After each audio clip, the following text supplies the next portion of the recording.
Boa noite. Tô aqui, Ronaldo. Boa noite a você, boa noite a todos. Olha, a Prefeitura de Fortaleza lançou um edital para estudo de privatização dos 13 terminais de ônibus da capital, mais a construção de um novo equipamento no centro da cidade. O projeto vencedor vai receber até R$ 2.985.792,34. Esse é o teto do ressarcimento. Para você que utiliza o transporte público ou mesmo quer entender o objetivo do município com essa decisão, eu vou chamar ao vivo o Anderson Lima. Ele está no terminal do Papicu, um dos que fazem parte dessa lista de privatizações, e vai nos detalhar as linhas desse edital que foi lançado hoje. Boa noite para você, Anderson. Oi, Bianca. Boa noite para você, para todo mundo que nos acompanha ao vivo aqui no Jornal da Cidade. É isso mesmo, Bianca, uma proposta da Prefeitura, e a ideia é justamente atrair investimento privado para que sejam realizadas melhorias, é explorar realmente de maneira comercial esses espaços aqui em Fortaleza. Mas, por enquanto, como você disse, é um edital para estudos desses serviços no sistema de transporte aqui da cidade, tanto em terminais fechados, quanto naqueles terminais abertos e até nos corredores de ônibus, os corredores exclusivos. Mas o que é que a população, as pessoas que utilizam esse meio de transporte acham, hein, dessa novidade aí? Eu estou aqui com a Adria, que está saindo do trabalho agora, está indo para casa de uma amiga. Adria, privatizar terminal, e aí, o que é que você acha? É complicado, né? Eu ainda não me informei muito sobre o assunto, mas eu creio que se for algo que seja para a melhoria do usuário, que venha para melhorar o funcionamento dos terminais e do transporte público, que já é bem precário, bem complicado, eu acho válido. Agora, se for só mais uma exploração comercial, de tirar mais do usuário através de passagem, de outros custos, aí realmente fica complicado. Mas espero que, se for para acontecer, que seja algo para melhor, né? Tá bom, Adri, é o que todo mundo espera, né? Obrigado por sua participação ao vivo aqui no Jornal da Cidade. Bianca, olha só, a gente preparou aí uma arte para que as pessoas possam entender, porque esses estudos, eles vão ser destinados aos 7 terminais fechados. Olha só, são eles: o Antônio Bezerra, Conjunto Ceará, Lagoa, Messejana, Papicu, Parangaba e também Siqueira. E também os terminais abertos: Praça Coração de Jesus, Washington Soares e também José Walter. Tem ainda a expectativa da implantação de um novo terminal, de um novo espaço ao lado da Praça José de Alencar, no centro aqui da cidade. Também vão ser contemplados corredores aí, estações em corredores de ônibus, tanto nas linhas Antônio Bezerra Centro e também Messejana Centro. Daqui a pouquinho eu vou voltar trazendo mais detalhes sobre essa perspectiva da Prefeitura de privatizar os terminais de ônibus aqui na cidade, mas a gente vai ouvir agora o que disse o secretário de Desenvolvimento Econômico de Fortaleza, o Rodrigo Nogueira, sobre essas privatizações. Vamos acompanhar. Esse estudo é importante, porque vai ver a vocação de cada terminal, vai identificar dentro do seu bairro qual é a demanda de serviço que aquele bairro tem, e a ideia é que dentro disso se faça, né, uma atualização dos terminais, a gente transforme os terminais em verdadeiros centros comerciais nos seus bairros, com serviço, com diversão, e com isso a gente melhora o serviço à população e também crie novos polos de lazer e econômico em cada um desses bairros. E hoje você vai ver também: mulher corre ao perceber assaltantes em rua do Conjunto Ceará, mas não consegue fugir do crime. Espera por perícia médica do INSS, passa de 2 meses no país. Desaparecimento de enfermeira e educadora física no Ceará chega a 1 mês, sem novas pistas. E ainda a apreensão de cigarros eletrônicos em Fortaleza. O Jornal da Cidade já está no ar.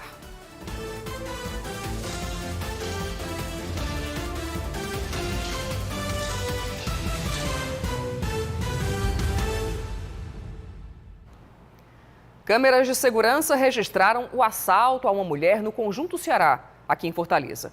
Uma imagem que não representaria aí nenhuma notícia nova por aqui, a não ser pela reação que a vítima teve. Eram 5h30 da manhã, sexta-feira, 22 de abril. A primeira câmera mostra um carro prata descendo a rua 343. Neste outro ângulo, é possível ver quando o veículo vai encostando na esquina e, antes mesmo de parar, 2 homens descem. A vítima escolhida estava na calçada. Mas a mulher percebe a ação e corre. Corre no meio da rua até ser alcançada pelos assaltantes. Ela ainda resiste e tem a bolsa tomada por um deles. Os homens voltam para o carro e a vítima caminha, segurando apenas o guarda-chuva. Ainda na rua, ela vê o veículo partir. Até agora, nenhum deles foi preso. E um homem com uma extensa ficha criminal, foragido da Justiça do Ceará, foi preso em Natal, no Rio Grande do Norte. Segundo a polícia, ele seria conselheiro do crime e ordenava mortes no bairro Jardim das Oliveiras, aqui em Fortaleza. Márcio Luz Bezerra de Deus, de 34 anos, foi localizado pela polícia em uma residência na cidade de Natal, Rio Grande do Norte. Com ele, foram apreendidos um carro, 5 aparelhos celulares, 8 relógios de grife, 3 drones e um notebook. A partir do momento que descobrimos a localização do Márcio na cidade de Natal, uma equipe da Polícia Civil efetuou diligências naquela cidade, localizando numa residência alugada. A equipe logrou êxito em prendê-lo, com diversos bens de luxo, e foi apreendido também 2 veículos de médio porte. O suspeito constava como foragido da Justiça cearense e entre os procurados durante a Operação Anulare, que tinha por objetivo cumprir 800 mandados de prisão e busca e apreensão. Márcio, conhecido como Galego do Tasso, ele já tinha sido preso por tráfico ilícito de drogas e por porte ilegal de arma de fogo e é suspeito de mandar matar rivais da facção criminosa do estado do Ceará. A partir do momento que é citado em diversas investigações, a Polícia Civil foca nessas lideranças para tirar de circulação e responder por mais esse crime de organização criminosa na Justiça cearense. Todo o material apreendido com o suspeito será analisado pela polícia. Ele responde pelos crimes de tráfico de drogas e porte ilegal de arma de fogo. O posto de observação da Polícia Ambiental no Cocó, aqui em Fortaleza, foi furtado na manhã desta terça-feira. Você, Ana Flávia Bezerra, está aqui no nosso link, está na frente desse equipamento, vai nos falar mais sobre como aconteceu esse crime, né? Um equipamento de segurança que foi alvo da insegurança aqui na nossa cidade. Boa noite para você, Ana. Oi, Bianca, boa noite a você e a todos que assistem ao JC. Pois é, uma ação ousada aí de criminosos que durante esta madrugada invadiram o posto de observação da Polícia de Meio Ambiente e de lá furtaram 3 bicicletas, além de um gelágua, uma geladeira e também um micro-ondas. A polícia, Bianca, que desde o ocorrido, vem trabalhando aí na tentativa de localizar não só as pessoas que fizeram isso, mas também de recuperar todos esses objetos, acaba de prender um homem, tem menos de uma hora que isso aconteceu, acaba de prender um homem por receptação lá no bairro Papicu. Este homem, ele foi encontrado, ele não teve a identidade aí revelada, mas ele foi encontrado com uma das bicicletas que foi furtada lá do posto de observação. No momento em que a polícia chegou, este homem ele foi flagrado pintando a bicicleta, uma forma de maquiar o objeto que havia sido furtado. Ele disse ainda à polícia que tinha comprado o veículo, a bicicleta, por R$300. Mas ele foi preso por receptação e as investigações continuam. Eu volto com você. Obrigada, Ana. Também pela manhã, uma carreta tombou e bloqueou a rotatória do anel viário em Maracanaú. Neste vídeo, é possível ver o veículo trafegando na CE 060, já com a carga inclinada para o lado direito. Na rotatória, o motorista tenta fazer a curva e acaba virando. Ninguém ficou ferido, mas um longo congestionamento se formou aí nessa região. Policiais rodoviários estaduais realizaram o controle do trânsito. A carga só começou a ser retirada da pista cerca de 6 horas depois do acidente, já no início da tarde. E em Cascavel, também, na região metropolitana de Fortaleza, um casal foi assassinado na madrugada e a imagem que chamou a atenção foi da filha da vítima, que além de ter assistido à morte da mãe, ficou debruçada sobre o corpo dela. Uma cena muito forte. Anderson Lima, o que a polícia sabe a respeito desse crime até agora?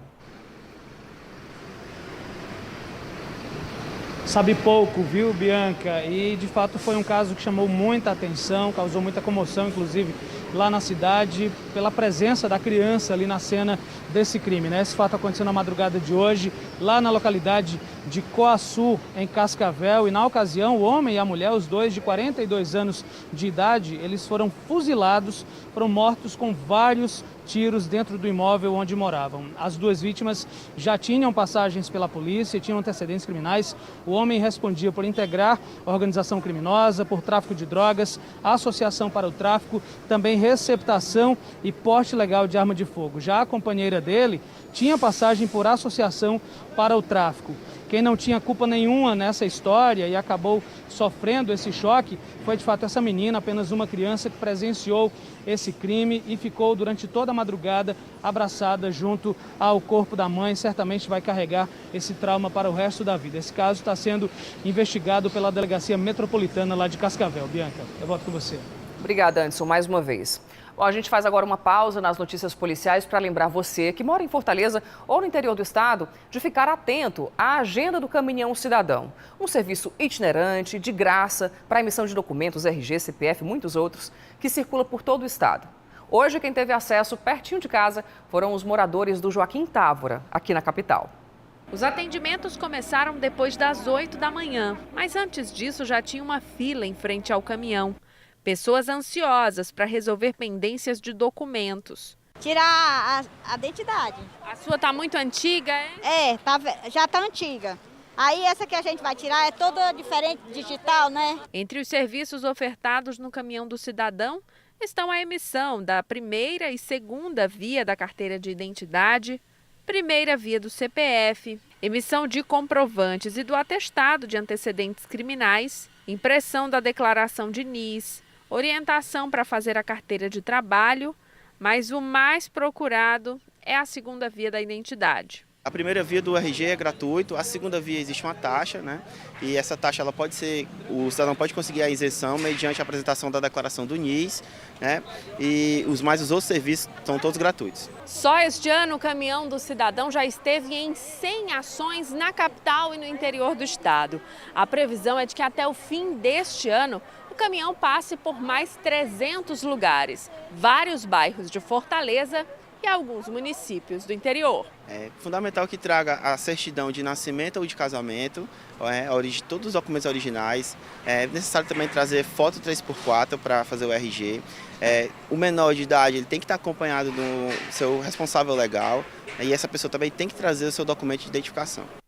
Então, para você acompanhar a programação do Caminhão Cidadão, acessa esse QR Code, que está aqui no cantinho da tela. A gente deixou um link lá, tá? Mas eu já antecipo aqui a agenda dessa semana. Amanhã o serviço vai estar disponível na Praça da Cruz Grande, na Serrinha, aqui em Fortaleza. Na quinta, o programa segue para Pacatuba, na região metropolitana, e sexta volta aqui para a capital. O caminhão vai ficar estacionado na Praça da Justiça, do bairro Edson Queiroz. Também haverá um lá em Caucaia, um outro veículo, na Escola Raimunda Nonata Forte Salles. Agora futebol. O Ceará está em campo neste momento diante do General Cabalheiro e na casa do adversário, viu? O estádio Manuel Ferreira em Assunção, no Paraguai. O placar da partida, por enquanto, é de 0-0. O Vovô vem embalado por 2 vitórias seguidas na Sul-Americana e quer manter a liderança do grupo. Quer saber o que pensa o Gomes Farias sobre essa partida? A coluna Camisa 8 está no ar.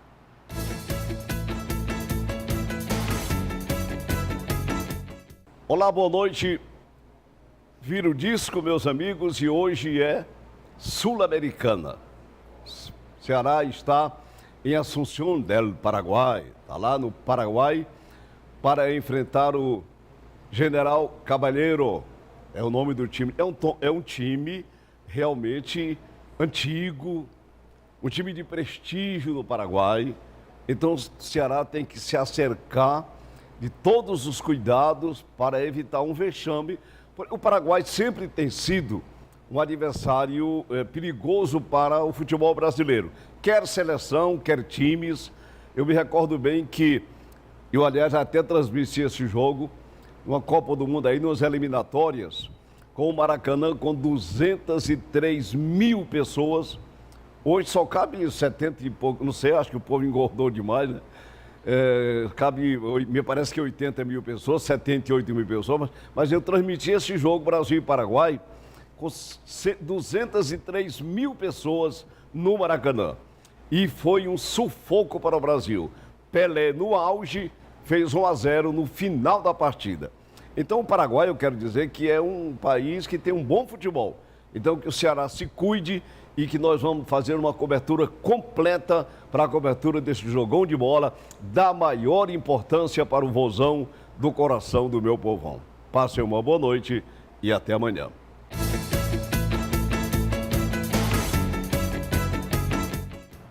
Daqui a pouco, uma grande apreensão de cigarros eletrônicos em Fortaleza. E já no próximo bloco, a espera que pode passar dos 2 meses para quem está na fila da perícia médica do INSS.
Já está em casa o pescador cearense que foi a primeira vítima do ataque de um peixe-leão no Ceará. O Anderson Lima tem as informações sobre o estado de saúde dele. Anderson, essa espécie é muito venenosa, né?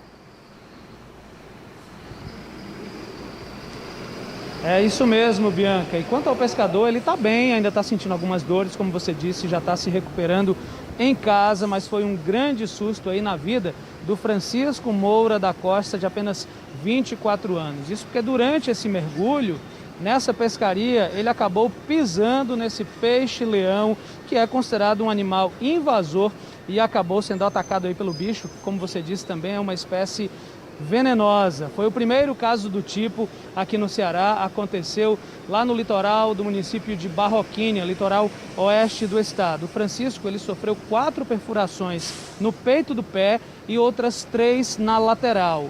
No mesmo momento, ele começou a sentir uma dormência e aí depois veio a febre. Ele teve inclusive convulsões e até sofreu uma parada cardíaca, indo para o hospital por conta do veneno. Esse peixe-leão já vem sendo observado há algum tempo aqui no Ceará, é um peixe invasor e os especialistas ainda avaliam o tamanho do impacto que essa espécie deve causar aqui no nosso estado. Mas aí, Bianca, é melhor ter cuidado na hora de entrar na água, na hora de tomar aquele banho, né? Porque esse peixinho está nadando por aí. Volto com você no estúdio. Bom alerta, é isso mesmo, Anderson. Obrigada mais uma vez. Bom, a espera por perícia médica do INSS, que é uma das etapas para o trabalhador conseguir o auxílio-doença, pode passar hoje dos 2 meses, 66 dias. A Previdência diz que a pandemia e a greve de parte dos servidores está atrasando o agendamento. Eliane Eliane nasceu com uma má formação no cérebro, que a faz sentir dores e outros sintomas. Mesmo em tratamento, ela não consegue trabalhar e recorreu ao INSS para receber o auxílio-doença. Sou portadora da síndrome de Arnold-Chiari. Desde 2019, eu venho tentando, junto ao INSS, um benefício no qual eu possa ter condições de realizar o meu tratamento adequadamente. Mas o benefício já foi negado 2 vezes e a agente administrativa aguarda agora uma nova perícia médica. O advogado ele deu entrada novamente no INSS em novembro de 2021 e nós estamos aguardando ser chamado para fazer a perícia novamente. Assim como Eliane, cerca de 760 mil pessoas estão com agendamentos pendentes na perícia do INSS. O tempo médio de espera quadruplicou em 2 anos. Em janeiro de 2020, o trabalhador esperava cerca de 17 dias até passar por avaliação de um perito médico do INSS. Hoje, o prazo médio está em 66 dias, mais de 2 meses. O governo federal diz que esse aumento é consequência da pandemia de Covid-19, período em que as agências ficaram fechadas. Além disso, a greve de parte dos servidores, que já dura 35 dias, está agravando a fila. Para tentar dar vazão à demanda, o governo federal editou uma medida provisória que prevê, por exemplo, a liberação da perícia do INSS no caso de trabalhadores que já tenham passado pela avaliação do médico da própria empresa e a dispensa do pagamento extra de R$ 61 para cada perícia feita além da meta do INSS. O Ministério do Trabalho, que é o responsável pelo agendamento das perícias médicas, foi procurado para indicar se há algum outro plano de reduzir esse tempo de espera, mas não nos respondeu até agora. Amanhã, o aumento de 25% na conta de energia do Ceará vai ser debatido na Assembleia Legislativa. Os deputados estaduais devem avaliar a criação de uma CPI. Estarão presentes na audiência pública representantes da Enel, Ministério Público, Procon e Decom. Os órgãos de defesa do consumidor estão cobrando respostas da Enel e das agências reguladoras sobre os motivos para um aumento tão expressivo. O consumidor residencial de energia elétrica no Ceará foi o que mais sentiu o impacto do reajuste da tarifa de energia elétrica. A próxima fatura já vai vir com um novo valor de cobrança, que começou a valer no estado no dia 22 de abril. O reajuste para esse público foi de 25,12%. Para a Comissão de Defesa dos Direitos dos Usuários do Serviço Público da OAB Ceará, há irregularidades no valor cobrado no estado. Os elementos que servem de parâmetros são elementos que, a nosso ver, não são compatíveis com os que deveriam ter sido utilizados. Fora isso, nós temos a necessidade, devido ao grande impacto que foi para o nosso usuário, para a população cearense, de ter um aumento de 25% e não ter tido, no processo decisório, nenhum momento de consulta pública acerca dessa questão. O órgão elaborou um parecer apontando todas as irregularidades e inconsistências encontradas. Nós estamos recomendando e sugerindo que o nosso Conselho Seccional perceba a necessidade de levar para a Justiça a questão desse acentuado aumento na conta de energia elétrica de cada um dos nossos usuários. Além da OAB, o DECOM, Programa Estadual de Defesa do Consumidor do Ministério Público do Estado do Ceará, também está cobrando por respostas. De acordo com o DECOM, o reajuste na tarifa de energia elétrica no Ceará foi o maior do país. O órgão entrou com um procedimento administrativo contra a Enel e as agências reguladoras, que vão ter o prazo de 10 dias para justificar o reajuste de cerca de 25% nas contas de energia. O DECOM está em diálogo com a Enel. O secretário executivo do DECOM, Dr. Hugo Xerez, ele, de imediato, instaurou um processo administrativo e determinou a notificação da Enel, da AACE, da agência reguladora, e também da ANEEL, para que essas agências reguladoras elas apresentassem as razões, não é, desse aumento. A governadora Isolda Sela anunciou hoje concurso público para professor da UVA, a Universidade Estadual Vale do Acaraú. Segundo Isolda, serão 145 vagas e as inscrições já devem começar daqui a 15 dias. A polícia continua as investigações para descobrir o paradeiro da educadora física que desapareceu no início deste mês em Sobral, na região norte do estado. Jonas Deisson. A Polícia Civil segue investigando o desaparecimento de uma jovem de 27 anos em Sobral. Viviane Madeira é educadora física e foi vista pela última vez em uma festa no dia 7 de abril. Não se sabe o que aconteceu com ela e nem como ela saiu do evento. Um vídeo de uma câmera de segurança da casa de shows no bairro Dom Expedito mostra as últimas imagens dela antes de desaparecer. Viviane estava aparentemente feliz e dançando. Viviane foi à festa sozinha, segundo informações de familiares. Ela também não levou o celular e nem documento, saindo apenas com um cartão de crédito e uma chave da sua casa. O Corpo de Bombeiros de Sobral chegou a fazer buscas com um cão farejador às margens do rio Acaraú, aqui em Sobral, nas proximidades do clube, onde ela desapareceu, mas até o momento não teve êxito. Paulo Castro, delegado regional do município, informou que todas as forças de segurança estão mobilizadas para localizar a Viviane. Tanto a equipe operacional como o núcleo avançado de inteligência da Delegacia de Sobral estão trabalhando. Porém, até o momento não há nenhum indício do desaparecimento da jovem.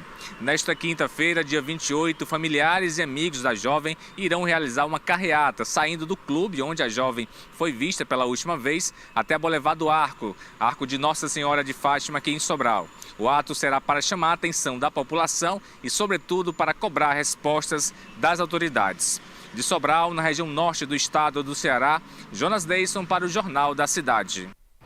Esse desaparecimento já vai completar 30 dias e hoje completa um mês do desaparecimento da enfermeira Lindete Bezerra. Ela foi vista pela última vez na Granja Portugal, aqui em Fortaleza, e ao vivo o Anderson Lima vai nos contar agora como é que estão as investigações sobre esse caso. Anderson.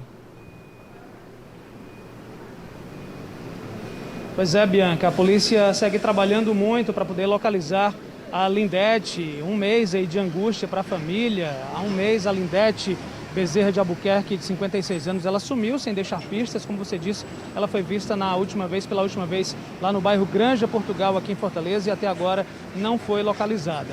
Agora, a perícia forense aqui do Ceará disse que um corpo de uma mulher deu entrada no IML em avançado estado de decomposição.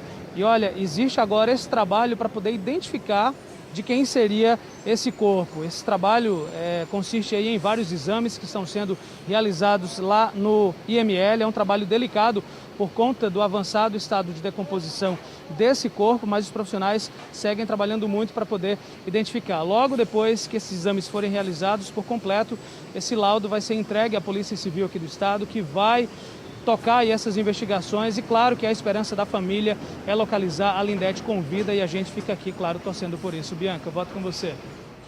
Obrigada, Anderson. Enquanto o Anderson falava, apareceu o QR Code aqui no canto da tela, bem no peito dele, porque lá no GC+, a gente deixou canais de denúncia. Você pode ir lá e dizer quais são, se você tem pistas do paradeiro dessas duas mulheres. Bom, daqui a pouco no Jornal da Cidade a gente continua a falar sobre a privatização nos terminais e ainda, polícia apreende cigarros eletrônicos e chega até fornecedor em Fortaleza.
JC de volta e a gente já vai direto até o terminal do Papicu, onde está o Anderson Lima, para falar sobre a privatização desses equipamentos anunciada pela Prefeitura de Fortaleza.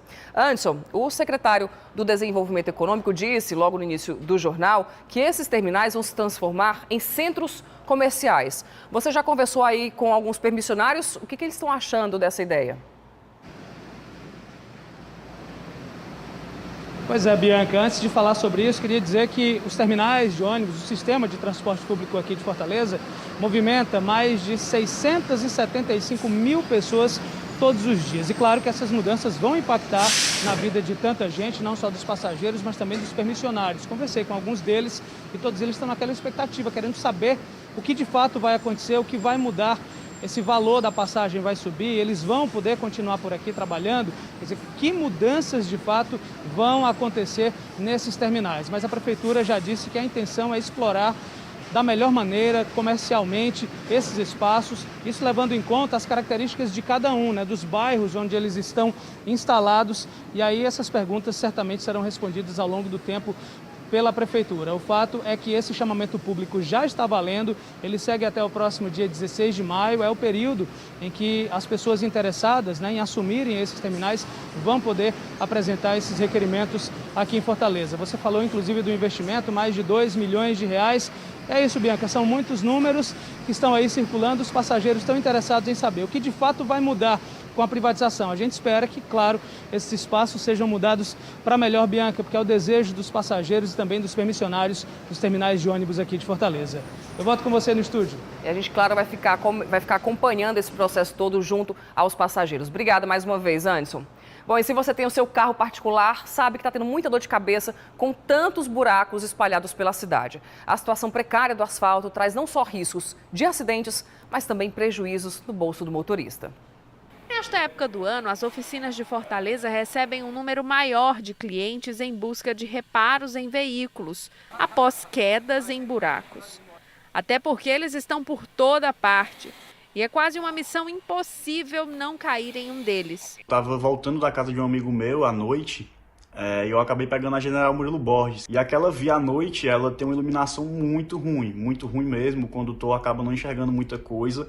E eu acabei caindo dentro de um buraco muito grande mesmo. Tanto que eu tive um prejuízo de praticamente R$2.000. Nesta oficina no bairro Aldeota, o número de clientes aumentou consideravelmente nos últimos meses. Consequentemente aumenta e devido à chuva, alguns buracos ficam obscuros e a suspensão do carro e o pneu sofrem muito com esses impactos.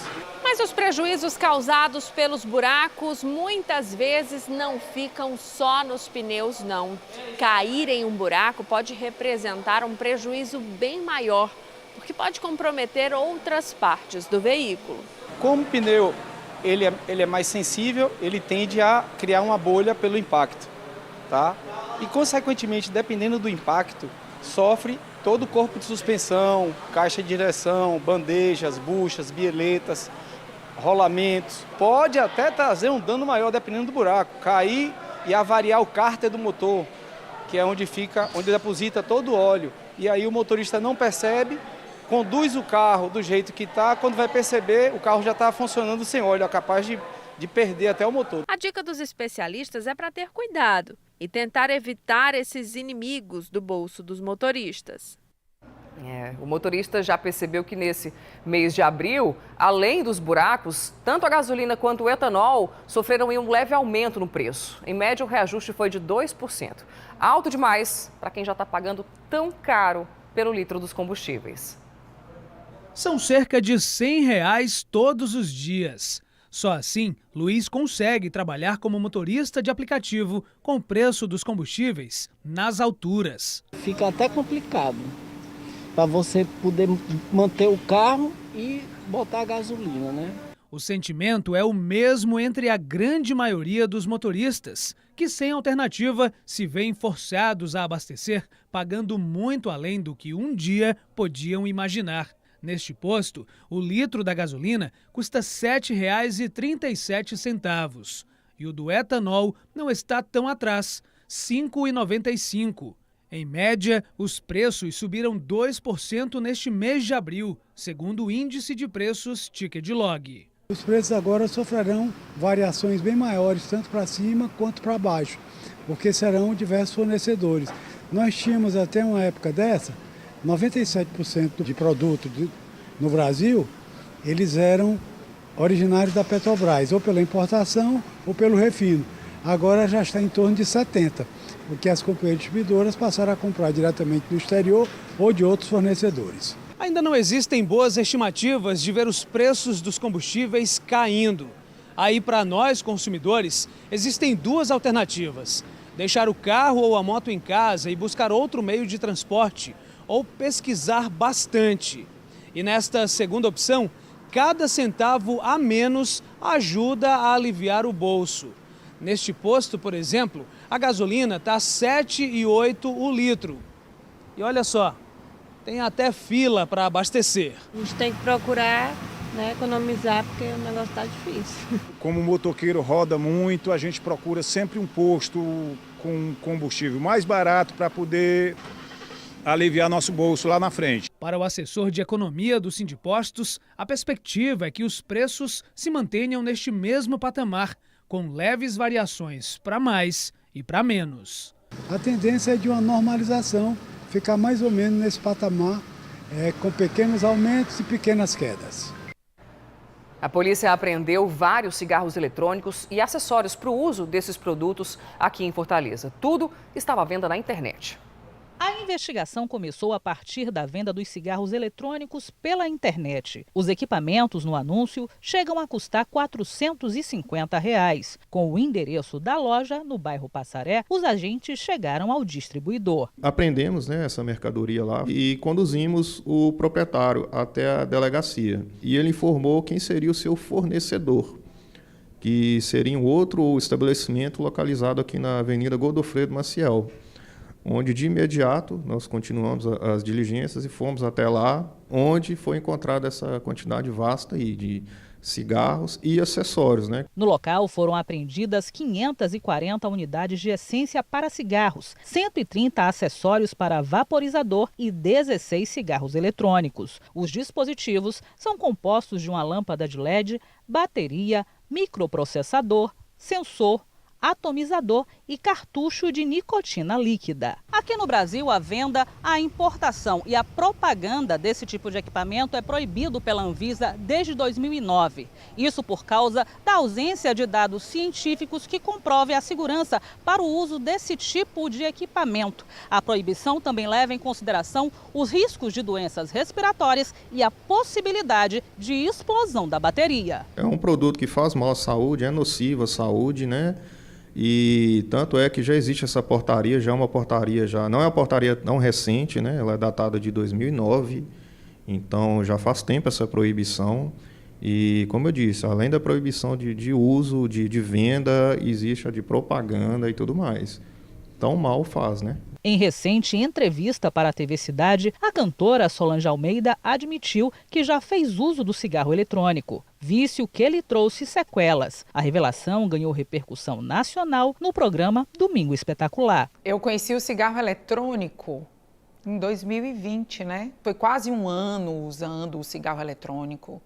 Assim, eu tinha uma vergonha muito grande de expor o uso do cigarro eletrônico para as pessoas. Já tinha começado a perceber, em maio do ano passado, que a minha voz já tinha mudado. Eu não conseguia atingir os tons com a mesma facilidade que eu tinha. Eu comecei a ter dificuldade para cantar, dificuldade para respirar. A polícia disponibiliza o WhatsApp 996227163 para denúncias de locais que estejam fazendo a venda ilegal.